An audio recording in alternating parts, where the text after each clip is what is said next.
Magniy haqida bu ma'lumotlarni bilmasdan turib, uni aptekadan sotib olmang. Chunki siz shunchaki pulingizni havoga uchirasiz. Bu videoni albatta o'zingizga saqlab oling. Birinchisi magniy sitrat. Bu magniy turi barcha uchun to'g'ri keladi, xavfsiz hisoblanadi. Hattoki oshqozon ichagida muammosi borlar uchun ham to'g'ri keladi. Lekin slabi qo'yish effekti bor, ya'ni o'sha holsiz qilish effekti. Shuning uchun faqat oshqozon ichagida zapori borlar uchun tavsiya qilaman. Ikkinchisi magniy malat. Bu barcha uchun ham to'g'ri kelmaydi. Biroz xavfsizroq turi hisoblanadi, lekin aktiv hayotda tarzda yashaydigan insonlar uchun, sport bilan shug'ullanadigan, напряженный yuradigan insonlar uchun tavsiya etiladi.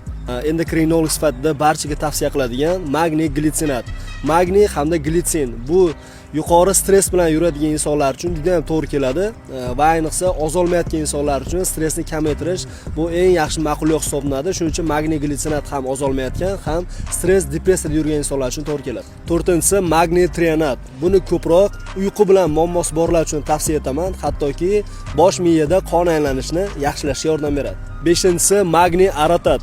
Buni ko'proq cross yuguradiganlar, kuchli sport mashqini bajaradiganlar uchun tavsiya etaman. Chunki qon aylanishini yaxshilab, nerv sistemasini joyiga solib beradi.